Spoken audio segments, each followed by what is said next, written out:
যে ওবায়দুল কাদের বাংলাদেশেই গত 3 মাস ছিলেন, কেন তাকে গ্রেপ্তার করা হয়নি?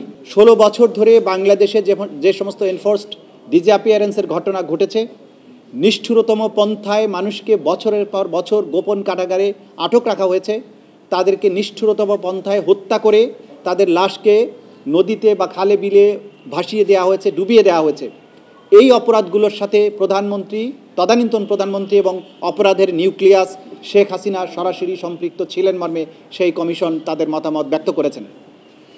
একই সাথে তদানীন্তন সময়ে কয়েকটি গোয়েন্দা সংস্থার প্রধানেরা যারা এই অপরাধগুলো করেছেন তাদের বিভিন্ন ধরনের স্বীকারোক্তি বা তাদের যে বিভিন্ন বক্তব্য, পাশাপাশি গোপন কারাগারগুলোর অস্তিত্ব তারা খুঁজে পেয়েছেন, সশরীরে তারা সেগুলো ভিজিট করেছেন, ভিকটিমদেরকে দিয়ে সেই কারাগারগুলোকে আইডেন্টিফাই করেছেন।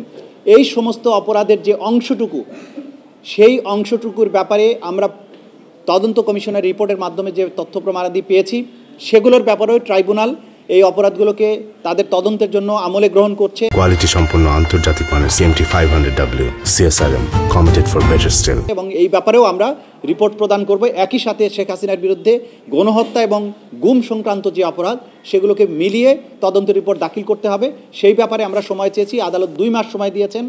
আগামী 18ই ফেব্রুয়ারি এই মামলার পরবর্তী তারিখ ধার্য থাকবে এবং আমরা চেষ্টা করব এর মধ্যে যাতে একটা অগ্রগতি প্রতিবেদন অথবা সম্ভব হলে তদন্ত প্রতিবেদন যাতে আমাদের তদন্ত সংস্থা দিতে পারে, সেই ব্যাপারে আমরা দিনরাত কাজ করব, আমরা সচেষ্ট আছি। একইভাবে মন্ত্রিপরিষদের সদস্য যারা আছে, ওবায়দুল কাদের সহ বাকিদের ব্যাপারে যারা গ্রেপ্তার আছে, ডক্টর আব্দুর রাজ্জাক, যিনি আগের দিন পর্যন্ত এখানে ওয়ারেন্ট ইস্যু হয়েছিল, প্রোডাকশন ওয়ারেন্ট, তাকে আজকে গ্রেপ্তার দেখানো হয়েছে এবং তাদের ব্যাপারেও তদন্ত কার্য চলমান আছে।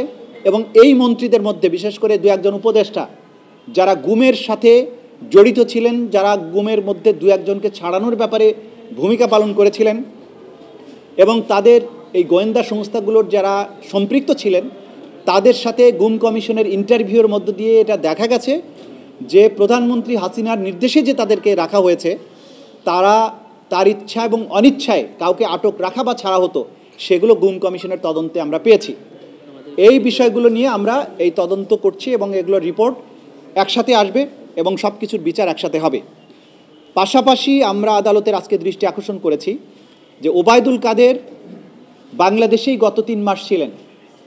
গ্রেপ্তারি পরোয়ানা জারি হওয়ার পরে বাংলাদেশে কোথায় তিনি কিভাবে ছিলেন, কেন তাকে গ্রেপ্তার করা হয়নি, বা তিনি কিভাবে পরবর্তীতে বাংলাদেশের সীমান্ত অতিক্রম করেছেন, এই ব্যাপারে আইন শৃঙ্খলা রক্ষাকারী বাহিনীর কাছে একটা ব্যাখ্যা চাওয়া হয়েছে এবং সেটা 15 দিনের মধ্যে যাতে এই ব্যাখ্যা দেওয়া হয় সেটা জানানোর জন্য আদালত নির্দেশ দিয়েছেন। এই ট্রাইব্যুনালের আদেশ নির্দেশ যদি কোনো সংস্থা, সেটা যত শক্তিশালী সংস্থাই হোক, আইন শৃঙ্খলা রক্ষাকারী বাহিনী হোক, তারা যদি এটা পালন না করেন তাহলে ধরে নেওয়া হবে তারা রাষ্ট্রের সাথে সহযোগিতা করছেন না, তারা আইন অনুযায়ী কাজ করছেন না।